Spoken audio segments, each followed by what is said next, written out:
कि टोटल अपने पास total number of function कितने थे 81, उसमें से मैं उनको माइनस कर रहा हूं जो ऑन टू नहीं होंगे।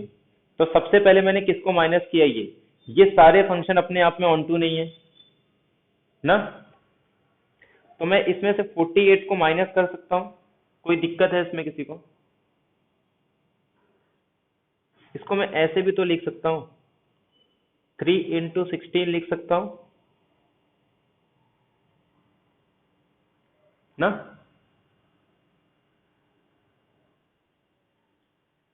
लिख सकते हैं इसमें।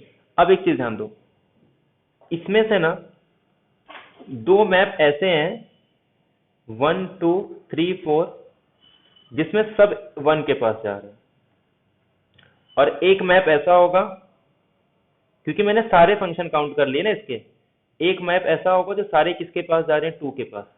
ये क्लियर है सबको?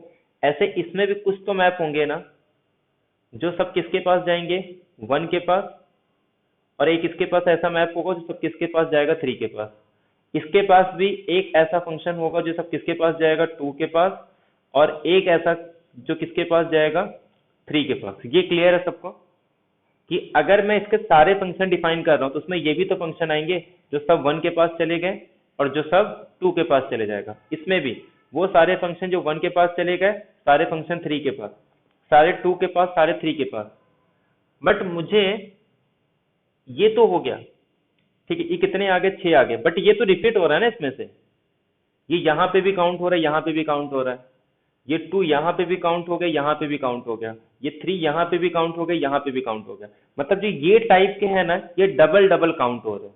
तो इसका मतलब क्या करना पड़ेगा, जैसे हम लोग सेट में क्या करते हैं, जो कॉमन पॉइंट है ना जो 2 बार इंटरसेक्शन में आ रहा है उसको कितने बार लिखना पड़ता है, 1 बार। तो इसमें से जो 2 2 बार हो रहा है उसको कितने बार लिखना है, 1 बार। तो इसका मतलब हम लोग क्या करेंगे, कुछ ऐड करेंगे ना इसमें। अब एक इस मान लो ये एक यहां से ऐड कर लेंगे, एक यहां से ऐड कर लेंगे, एक, क्योंकि ये जो डबल डबल हो रहा है ना इसमें से एक ही बार यूज करना है। तो इसका मतलब मैं कुछ प्लस भी तो करूंगा इसमें ना। तो इसको मैं कुछ इस तरीके से लिख सकता हूँ, 81 में से मुझे कुछ माइनस करना था, तो मैंने क्या किया उसको 3 × 16। बट प्रॉब्लम ये हो गया कि इसमें कुछ रिपीट हो रहा था, जो 2 2 टाइम हो गया, मुझे कितने बार चाहिए, सिर्फ एक ही बार माइनस करना है। तो मैंने इसको अलग से क्या कर दिया, प्लस कर दिया।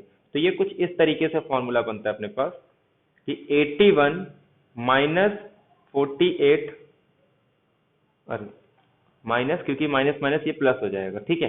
तो ये फॉर्मूला बन गया अपने पास। किसी को दिक्कत है यहाँ पे कुछ?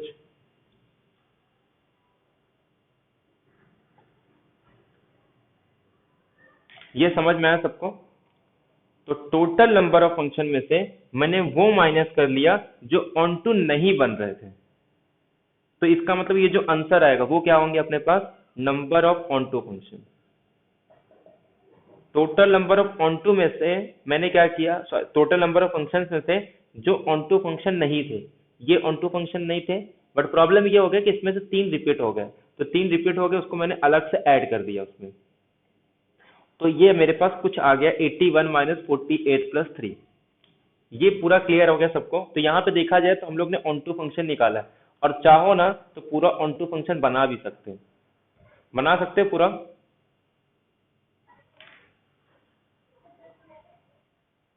ये समझ में आ गया, इसका बना सकते हैं, मैंने बनाया भी है, मैंने पूरा 1 1 फंक्शन, ऑन टू फंक्शन, ऐसे ये तो 4 3 के लिए, मैंने 6 5 4 के लिए भी बनाया है, ठीक है। तो ये पूरा निकालोगे ना तो इससे बहुत सारी चीजें नंबर थ्री के क्लियर हो जाते हैं। नंबर थ्री पढ़ोगे ना तो उसमें स्टर्लिंग नंबर, बहुत सारे सेट के पास कितने नंबर ऑफ पार्टीशन होते हैं, तो वहां पे यही सब का यूज करना पड़ता है। तो वहां से ये डायरेक्ट आ भी जाता है कि कितने number of onto function होंगे। तो ये समझ में आ गया ना। तो अब फॉर्मूला अगर लिखना है तो पहले वाला छोड़ो, ये ऐसे लिख सकते हैं n⁻m minus summation r is going from 1 to, ये जो छोटा वाला सेट रहेगा, छोटा वाला सेट मतलब कहाँ तक जाएंगे हम लोग, n तक, -1 r+1 n c r n minus r⁻m। तो ये फॉर्मूला याद रखो, तो ये इससे आ जाएगा। तो n के प्लेस पे क्या पुट किए थे हम लोग, n is equal to 3, m is equal to 4। इसमें पुट करो, आंसर आ जाएगा। चेक करो ये आ रहा है, इसका आंसर क्या होगा 36 ना। अब पुट करके देखो 36 आ रहा है, और जो हम लोग ने निकाला ना एग्जैक्ट वही आएगा।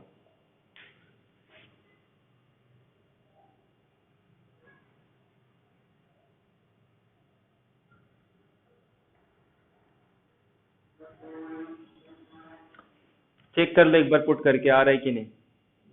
वैसे आर को एन तक भी नहीं लेके जाएंगे, n-1 तक ही, क्योंकि एन पुट करने पे तो वैसे भी 0 आ जाएगा।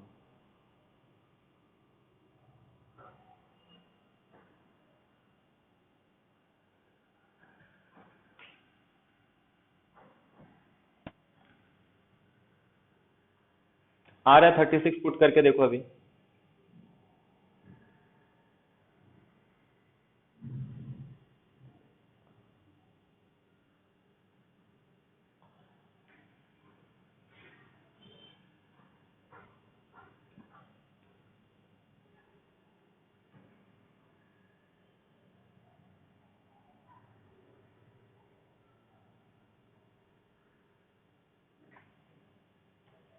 हेलो, आया आंसर? बोलो। इसी फॉर्मेट में आ रहा है answer?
Hello, am audible to everyone?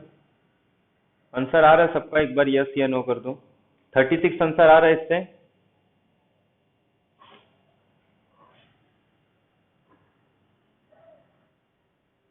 और सेम इसी फॉर्मेट में आ रहा है ना?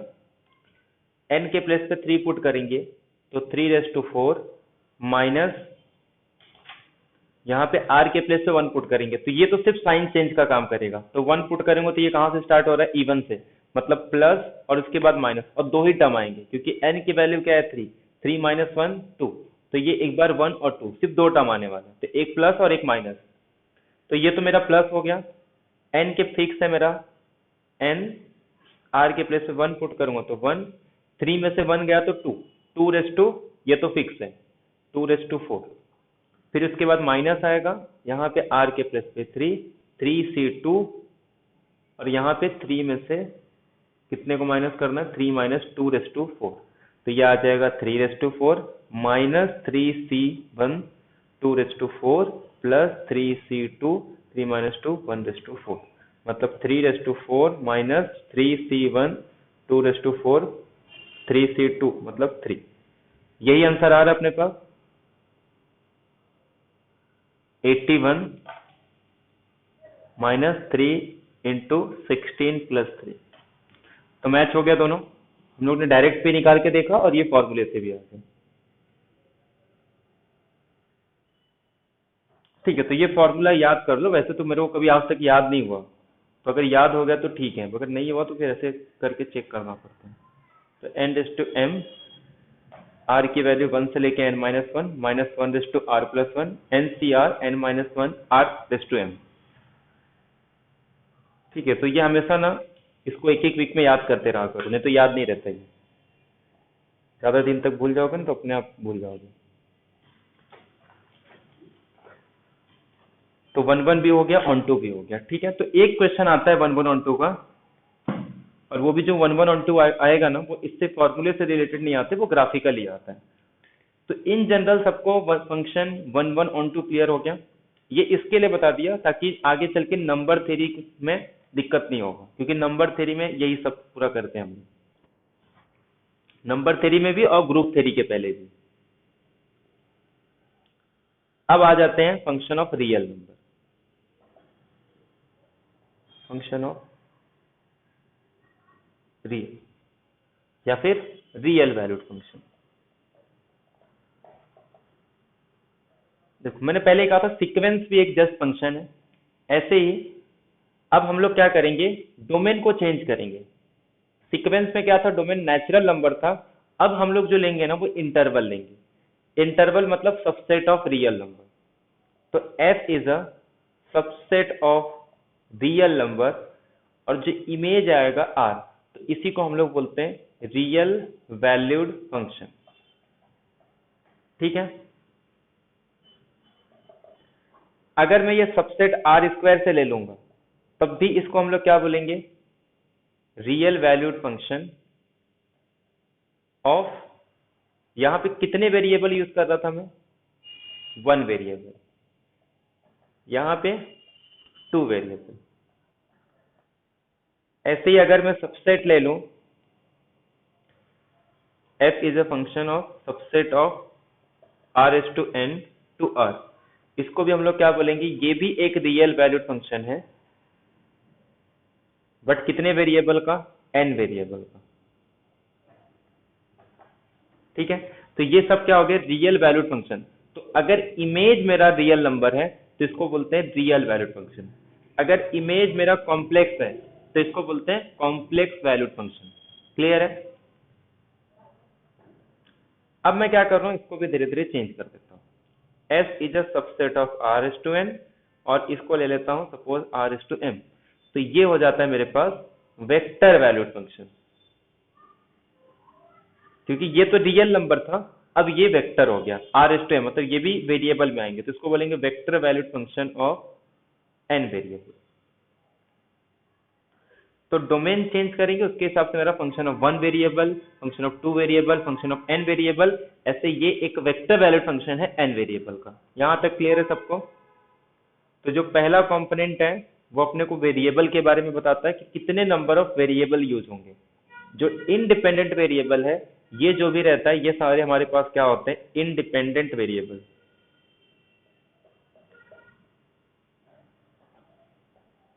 ठीक है, और यहाँ पे जो इसका इमेज आएगा ये उस पर डिपेंड, ये छोड़ो, तो यहाँ पे अपने पास क्या आएगा, ये इंडिपेंडेंट वेरिएबल।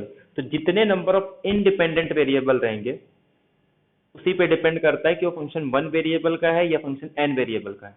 जो इमेज होगी वो अगर रियल है तो रियल वैल्यूड फंक्शन, अगर कॉम्प्लेक्स है तो कॉम्प्लेक्स वैल्यूड फंक्शन, अगर कोई वेक्टर है, क्योंकि ये सब फील्ड होते हैं और ये जो आर एस टू एम है ना, ये वेक्टर स्पेस है, इसीलिए इसको क्या बोलते हैं, वेक्टर वैल्यूड फंक्शन। ये फील्ड से फील्ड पे जा रहा है, ये वेक्टर स्पेस से फील्ड पे जा रहा है, ये वेक्टर स्पेस से फील्ड पे जा रहा है, और ये वेक्टर स्पेस से लेके वेक्टर स्पेस तक जा रहा है। क्लियर है सबको। आर स्क्वायर वेक्टर स्पेस नहीं होता, कोई रीजन बताएगा वेक्टर स्पेस क्यों नहीं होता। R square vector space, sorry sorry vector space बोल रहा हूँ, आर स्क्वायर फील्ड क्यों नहीं होता।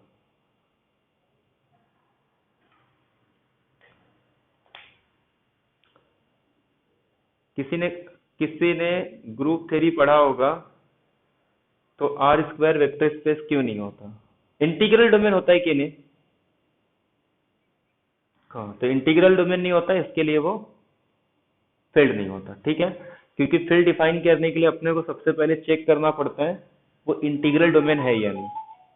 अब इंटीग्रल डोमेन ही नहीं है, इसके लिए वो फील्ड भी नहीं होगा। ठीक है, हेलो 2 मिनट वेट करो ना, किसी का अर्जेंट कॉल आ रहा है। ठीक है, हाँ 2 मिनट रुको, बताता हूँ। हेलो, हाँ हाँ, देखते बोलिए। हम्म,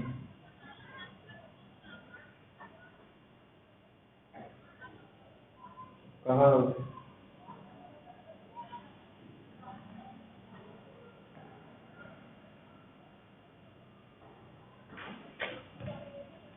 कहाँ पर हाँ हाँ, ठीक। हम्म, ठीक।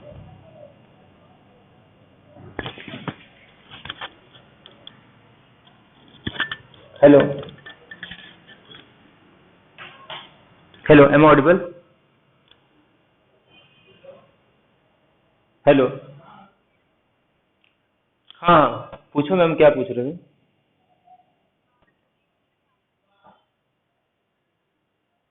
इमेज इमेज इमेज रियल इसके लिए, ये इमेज पे हम लोग जैसे सीक्वेंस ऑफ रियल नंबर बोलते हैं, सीक्वेंस ऑफ फंक्शन बोलते हैं, तो ऐसे यहाँ पे रियल है, इसके लिए रियल वैल्यूड फंक्शन, या फिर इसी को स्केलर वैल्यूड फंक्शन भी बोलते हैं हम लोग। स्केलर वैल्यूड फंक्शन इसके लिए क्योंकि आर एक फील्ड है, तो फील्ड का एलिमेंट है, इसके लिए इसको स्केलर वैल्यूड फंक्शन। अगर ये स्केलर नहीं है, फील्ड है, तो उसको सॉरी वेक्टर है तो वेक्टर वैल्यूड फंक्शन। तो इसको रियल को स्केलर वैल्यूड फंक्शन ही बोल सकते हैं। ये सब स्केलर वैल्यूड फंक्शन है और ये वेक्टर वैल्यूड फंक्शन। तो ये सब मल्टी वेरिएबल में पढ़ते हैं। यहाँ पे function of real valued function of one variable, ये हम लोग रियल एनालिसिस के अंदर पढ़ते हैं, जो अभी हम लोग डिस्कस कर रहे हैं। तो अपने को सिर्फ यही डिस्कस करना है। हाँ, ये बता देता हूँ कैसे रहेंगे, ठीक है।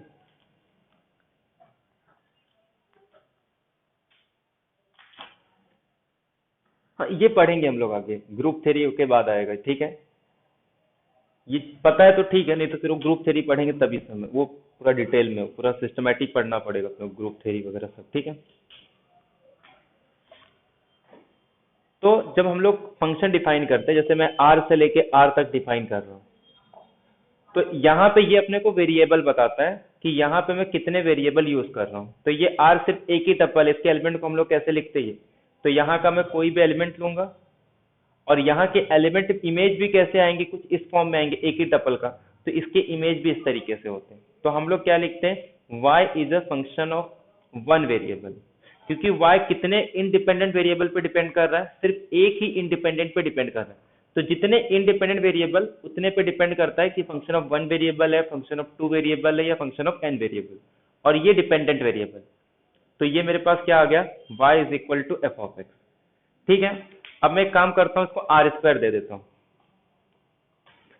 अगर ये मेरे पास आर स्क्वायर है, तो इसका मतलब अब मैं यहाँ पे इसके एलिमेंट कैसे होंगे, आर स्क्वायर के एलिमेंट कुछ इस फॉर्म में होंगे, टपल्स के फॉर्म में, टू टपल्स, ठीक है, ऐसे पेयर के फॉर्म में होंगे ना, जिसमें एक्स क्या होगा, आर स्क्वायर का मतलब क्या होता है, आर क्रॉस आर, ठीक है। तो एक्स कहाँ का एलिमेंट होगा, ये आर का, वाई ये आर का एलिमेंट होगा। तो यहाँ के एलिमेंट भी पेयर के फॉर्म में आ रहे हैं। तो यहाँ पे कितने वेरिएबल यूज हो गए, ठीक है। अब यहाँ पे इसके एलिमेंट किसमें सिंगल एक ही एलिमेंट आएगा ना, तो मैं इसको एक काम कर देता हूँ z। तो z is a function of X Y, ठीक है। तो यहाँ पे भी सिंगल यूज हो रहा है। ऐसे यहाँ पे 3 रहेंगे तो एक्स वाई जेड, 4 रहेंगे तो x1 x2 x3 x4, और n वेरिएबल रहेंगे तो x1 x2 x3 x4। यहाँ पे ये सबको क्लियर है। अब एक काम करता हूँ, इसको चेंज करता हूँ, मतलब वेक्टर वैल्यूड फंक्शन। तो अब ये क्या हो गया मेरे पास आर स्क्वायर। तो यहाँ पे मैं वेरिएबल कितने यूज कर रहा हूँ, एक्स और वाई। अब लेकिन जो इसके इमेज भी होंगे ना, यहाँ पे भी कंपोनेंट आएंगे। पहले सिर्फ एक ही था, आर था, इसके लिए सिंगल ले रहे थे, यहाँ पे 2 कंपोनेंट आएंगे। तो यहाँ पे जो कंपोनेंट होंगे ना, F1 F2, कितने कंपोनेंट यूज हो रहे हैं, 2, क्योंकि ये कुछ ऐसा है ना, आर क्रॉस आर। अब ये जो F1 है ना, ये मेरे पास क्या होगा, एक फंक्शन होगा आर स्क्वायर से लेके आर तक। ये F2 भी क्या होगा, F2 भी एक फंक्शन है आर स्क्वायर से लेके आर तक। इसका मतलब अपने को अगर स्केलर वैल्यूड फंक्शन समझ में आ गया, तो हम लोग वेक्टर वैल्यूड फंक्शन पढ़ सकते हैं, ठीक है। ऐसे यहाँ पे अगर 3 होते हैं तो कितने कंपोनेंट होते हैं यहाँ पे, F1 F2 F3। और जब वेक्टर वैल्यूड फंक्शन होता है, वहीं पे रोल स्टार्ट हो जाता है मैट्रिक्स का। जो लीनियर ट्रांसफॉर्मेशन अगर हम पढ़ते हैं, हम लोग मैट्रिक्स निकालते हैं, तो यहाँ पे जब हम लोग डेरिवेटिव भी पढ़ते हैं, तो वहां पे हम लोग मैट्रिक्स का यूज करते हैं। क्लियर हो गया सबको ये। तो सबसे पहले रियल वैल्यूड फंक्शन हम लोग पढ़ते हैं। जो मल्टी वेरिएबल है ना, वो सबसे इजी है, क्योंकि उसके क्वेश्चन कुछ 3 से 4 टाइप के क्वेश्चन है, उसके अलावा कुछ नहीं आता। रियल एनालिसिस बहुत बड़ा है। वेक्टर वैल्यूड फंक्शन को अगर ज्योमेट्रिकली समझेंगे सबसे हार्ड है, लेकिन जो उसके क्वेश्चन आते हैं वो सबसे सिंपल आते हैं, ठीक है। कुछ फिक्स क्वेश्चन है, उससे हटके कभी कुछ नहीं आता, वही फिक्स क्वेश्चन आएंगे। इंटीग्रेशन को छोड़ दूं तो, अगर सिर्फ डिफरेंशियल की बात करूं, डिफरेंशियल कैलकुलस का मल्टी वेरिएबल को बहुत सिंपल है। क्लियर है सबको ये।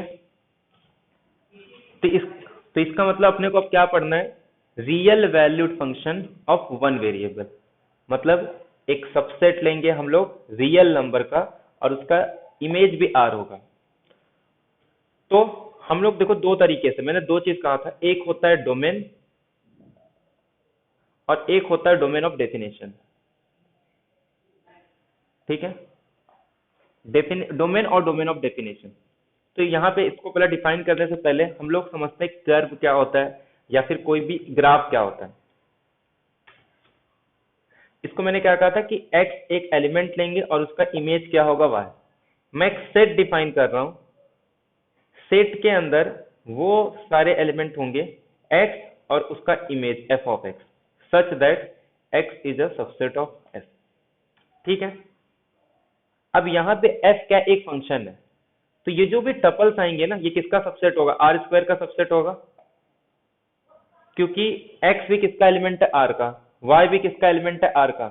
तो देखा जाए तो ये कुछ सबसेट होगा आर स्क्वायर का।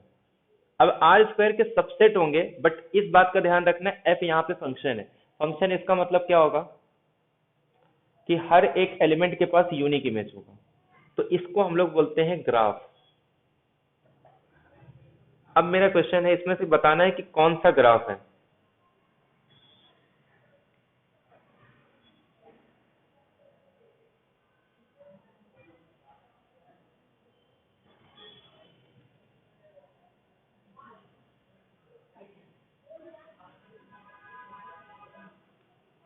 बोलो कौन सा ग्राफ है इसमें से। हाँ रुको, ठीक है, ये मैंने एक सेट डिफाइन किया है जिसके अंदर, मतलब ये एक फंक्शन है, हाँ, ये मेरे पास एक फंक्शन है रियल वैल्यूड फंक्शन। मैंने एक सेट डिफाइन किया कि एस का एलिमेंट लूंगा और उसके इमेज लूंगा, और जितने भी कलेक्शन आएंगे, मतलब कोई एलिमेंट एस का जो कि सबसेट है रियल नंबर का और उसके इमेज, और उनका पूरा कलेक्शन ले लूंगा। ठीक है, और उसको मैंने एक ये किसका सबसेट, आर स्क्वायर का सबसेट आएगा ना, क्योंकि एक्स भी रियल नंबर से आ रहा है, उसका इमेज भी कहां से होगा, आर से। तो ये जो एलिमेंट आएंगे वो आर स्क्वायर के अंदर ही आएंगे ना, और आर स्क्वायर का हर एक एलिमेंट मतलब यहीं कहीं होगा। तो इसमें से ये बताना है, तो ये जो सेट है ना, ये हमेशा ग्राफ होता है, इसी को हम लोग ग्राफ बोलते हैं। तो इसमें से कौन सा ग्राफ होगा, ये जो मैंने 6 डायग्राम ड्रॉ किया इसमें से कौन सा ग्राफ होगा।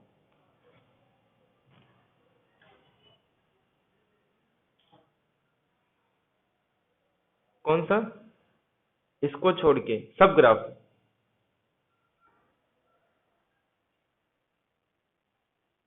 टू को छोड़ के, और किसको छोड़ के,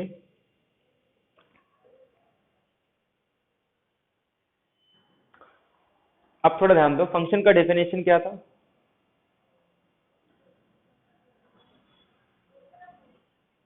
every element has a unique image. अगर मैं उसी को, क्या हुआ, हाँ हाँ वही बोल रहा हूँ। तो हम लोग क्या करते हैं, पहले वहां पे तो एरो वगैरह यूज करते थे, या फिर उसका सबसेट बना के चेक करते थे कि हर एक एलिमेंट के पास डिफरेंट इमेज है, डिस्टिंक्ट। तो लेकिन हम लोग जब इसमें आर स्क्वायर में आते हैं तो यहाँ पे अपने पास vertical line test, horizontal line test, दुनिया भर की टेस्ट है, उसका यूज करके भी कर सकते हैं। तो फंक्शन का डेफिनेशन क्या है कि हर एक एलिमेंट के पास यूनिक इमेज आना चाहिए। ठीक है, तो ये हम लोग एक क्या करेंगे, एक वर्टिकल लाइन देखेंगे, और वर्टिकल लाइन क्या कट, कितने बार कट करना चाहिए, ग्राफ को सिर्फ एक बार कट करना चाहिए।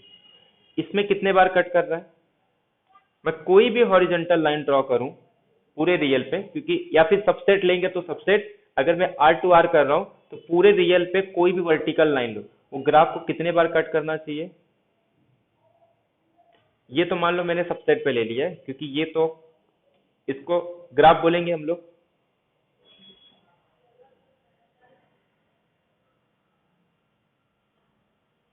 नहीं, क्योंकि दो बार कट कर रहा है, ये भी नहीं होगा ना, ये है, इसको कहीं भी कट करो एक ही बार कट कर रहा है। ये भी ग्राफ हो गया, ये भी ग्राफ है। ये तो अपना y is equal to x का x, y is equal to x cube या फिर एक्स टू 5, इसका ग्राफ होगा। ये log x का ग्राफ है, log x भी फंक्शन है।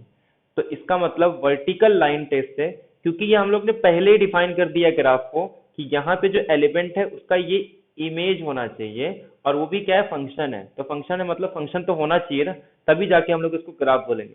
तो कर्व में और ग्राफ में डिफरेंस होता है। ग्राफ में जो ग्राफ बनता है ना, वो किसी फंक्शन, मतलब ये फंक्शन रहना चाहिए। तो हम लोग फंक्शन को कर्व भी बोलते हैं, कि जो y is equal to F of X, ये कर्व होता है आर स्क्वायर के अंदर।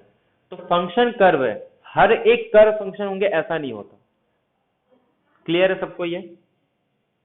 तो किसी भी ग्राफ को हम लोग कर्व बोल सकते हैं, लेकिन हर एक कर्व ग्राफ होगा ऐसा जरूरी नहीं है, ठीक है।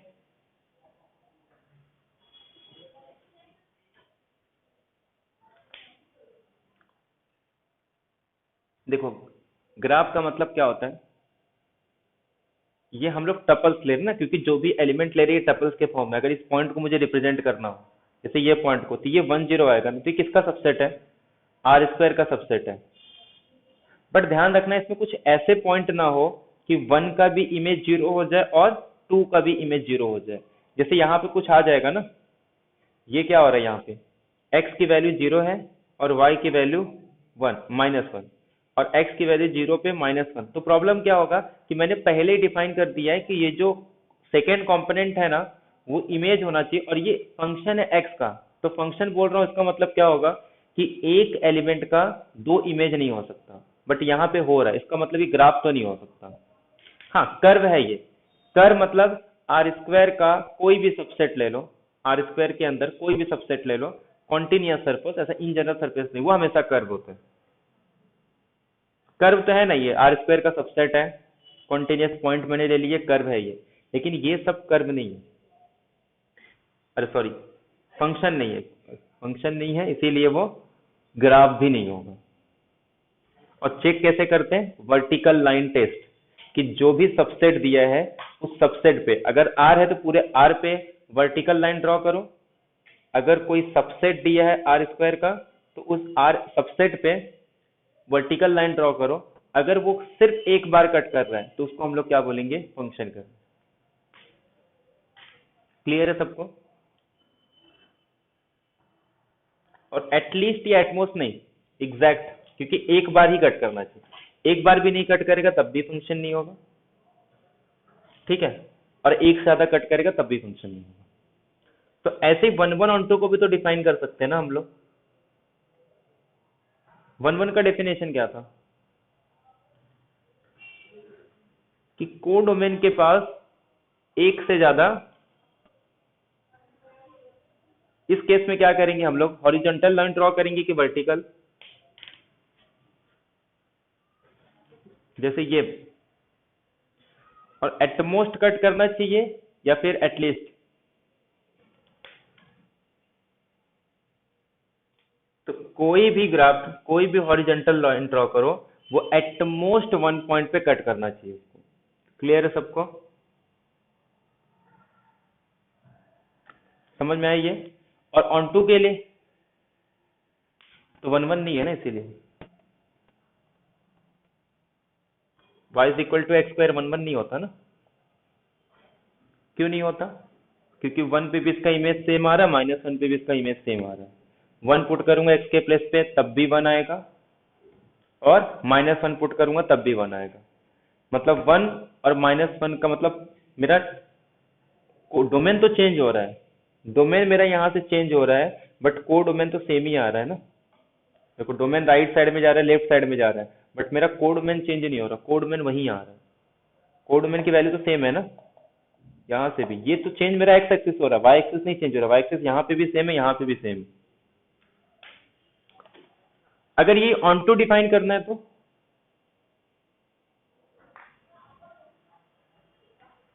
लाइन, लाइन कौन सा होगा, हॉरिजेंटल या वर्टिकल?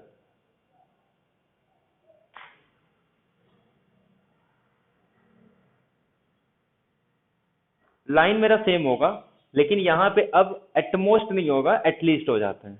कम से कम कितने, जो भी सबसेट दिया है उसमें कम से कम कितने बार कट करना चाहिए, एटलीस्ट 1 टाइम।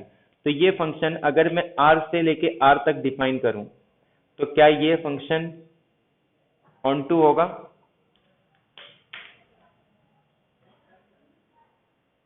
बोलो, ऑन टू फंक्शन होगा ये? हाँ, नहीं होगा, क्यों? क्योंकि बहुत सारे ऐसे हॉरिजॉन्टल लाइन हैं जो ग्राफ को एक बार भी कट नहीं कर रहे।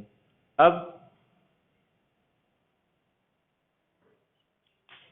क्यों? क्योंकि अब मेरा होगा, पक्का होगा ये, क्योंकि अब कोडोमेन के, और हाँ याद रखना इसमें डोमेन का कोई रोल नहीं होता, क्योंकि ऑन टू हम लोग कैसे चेक करते हैं कि कोडोमेन के हर एक एलिमेंट के पास प्री इमेज होना चाहिए। तो यहाँ पे जस्ट क्या चेक करना है, जो आर प्लस है उस पर एक लाइन ड्रॉ करना है और वो कम से कम एक बार कट करना चाहिए। तो क्या कम से कम एक बार कट कर रहा है ये हर एक लाइन? आर पॉजिटिव, कोडोमेन मतलब वाई एक्सिस के पॉजिटिव पे कोई भी लाइन ड्रॉ करो, कम से कम एक बार कट कर रहा है, एटलीस्ट बार कट कर रहा है, लेकिन ऑन टू नहीं है ये, अरे वन वन नहीं है। अब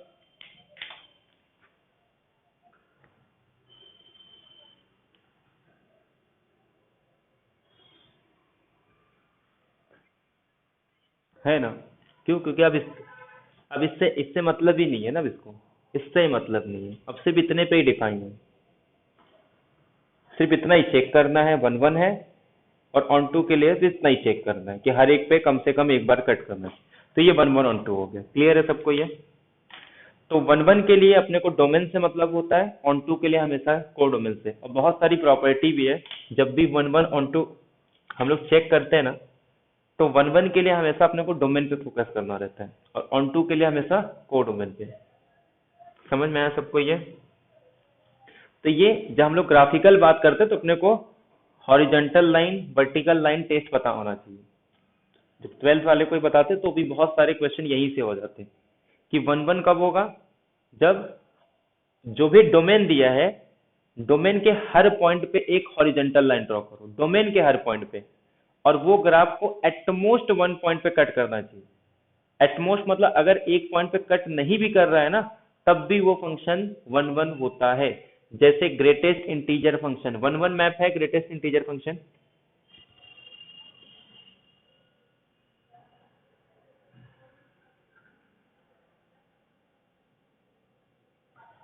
ग्रेटेस्ट इंटीजर वन वन है, यस या नो? है?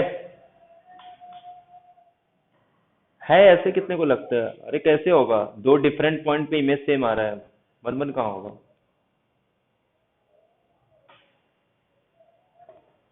मैं इसको चेंज किया, मेरा इमेज कहाँ सेम हो रहा है? इमेज सेम हो रहा है मेरा, तो वन वन कैसे होगा? वन वन नहीं होगा, ठीक है।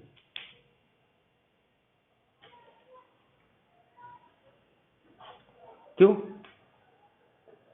क्योंकि जब मैं कोई भी हॉरिजॉन्टल लाइन ड्रॉ कर रहा हूँ, बहुत सारे पॉइंट आएंगे ना, इनफाइनाइट पॉइंट आएंगे उस पे। एक ही पॉइंट पे कितने पॉइंट आ रहे हैं? कोई भी हॉरिजॉन्टल लाइन ड्रॉ करो, ग्राफ के बहुत सारे पॉइंट आएंगे ना इस पे, एक ही पॉइंट थोड़ी ना। जब ऐसा कुछ रहेगा तब तो वन पॉइंट आएगा ना, ये तो इनफाइनाइट पॉइंट आएंगे इसमें। क्लियर है सबको ये?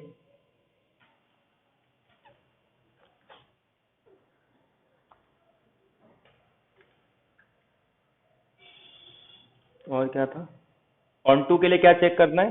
कोडोमेन के हर पॉइंट पे हॉरिजॉन्टल लाइन ड्रॉ करना है, और वो एटलीस्ट वन टाइम कट करना चाहिए, एटलीस्ट कम से कम एक बार।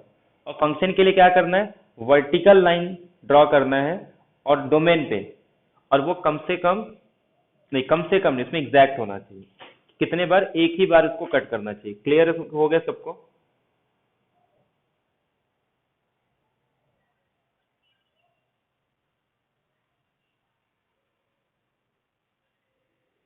हाँ, और ये भी ध्यान रखना है किसकी बात कर रहे हैं, क्या वो ग्रेटेस्ट इंटीजर फंक्शन का? ऑन टू नहीं होगा, क्योंकि उस ऑन टू भी नहीं होगा, वो रियल पे तो सिर्फ उसका इमेज, प्री इमेज किसके लिए होता है? सिर्फ इंटीजर्स के लिए होता है ना, बाकी किसी के लिए प्री इमेज नहीं है। रुको रुको रुको, इंटीजर्स के लिए ऑन टू, रुको रुको रुको, ऑन ऑन टू रहेगा ना। ऑन टू का मतलब क्या होता है? हर एक एलिमेंट के लिए प्री इमेज होना चाहिए ना, तो क्या दिक्कत है, रहेगा ना हर एक एलिमेंट के लिए प्री इमेज।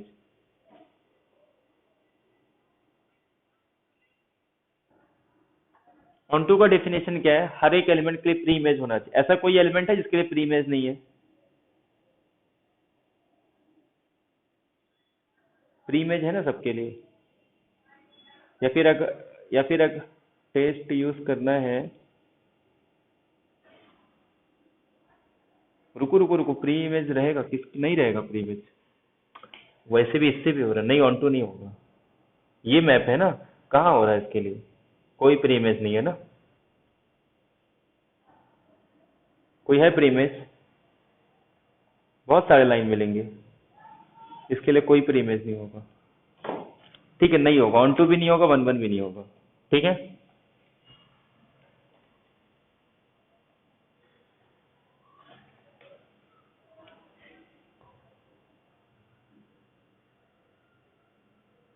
इसके लिए कोई प्री इमेज है, ऐसा कोई भी है ग्रेटेस्ट इंटीजर फंक्शन जिसका आंसर 3.1 आता है, अरे इंटीजर्स छोड़ के किसी के लिए प्री इमेज नहीं होगा, सही तो है, इंटीजर्स छोड़ के किसी के लिए, क्योंकि इमेज में क्या आ रहा है अपने, असल में मैं ना रेंज को लेके मैं सोच रहा था, लेकिन पूरा आर है ना, तो आर में इमेज क्या आ रहा है, सिर्फ इंटीजर्स के लिए ही आ रहा है ना, बाकी रियल में तो बहुत सारे एलिमेंट है ना, उसके लिए कहाँ प्री इमेज आ रहा है, सिर्फ इसके लिए प्री इमेज होगा, सारे प्री इमेज इसके लिए ही होंगे, ठीक है, क्लियर है सबको। बाकी रियल पे तो पूरा है, मतलब पूरे रियल लाइन में सिर्फ प्री इमेज इसके लिए ही आ रहा है, 0 1 2 इसके लिए प्री इमेज है, बाकी के लिए कोई प्री इमेज नहीं है, तो इसका मतलब ये ऑन टू भी नहीं होगा, और बाकी उससे भी आ रहा है, हॉरिजॉन्टल टेस्ट से भी आएगा, इंटीजर्स के अलावा किसी भी पॉइंट पे एक हॉरिजॉन्टल लाइन ड्रॉ करो, वो ग्राफ को एक पॉइंट पे भी कट नहीं कर रहा है, ठीक है। तो एक काम करना, जितने भी स्टैंडर्ड फंक्शन है सबका ग्राफ प्लॉट करना, उसका रेंज निकालना है, उसका कोडमेन निकालना है, स्टैंडर्ड फंक्शन मतलब जैसे y is equal to X, Y is equal to X square, Y is equal to sine X, या फिर जितने भी ट्रिग्नोमेट्रिक फंक्शन है, cos X, tan X, sec X, cot X, cos X, ठीक है, और सबका इनवर्स का भी ग्राफ निकालना है। Fourth, y is equal to log x, y is equal to e raise to x, y is equal to mod x, y is equal to greatest integer function, y is equal to least integer, ये अपने पास floor function होता है, sorry ये floor function है और ये ceiling function है, ceiling मतलब ऊपर का सीलिंग, नीचे, हाँ बोलो,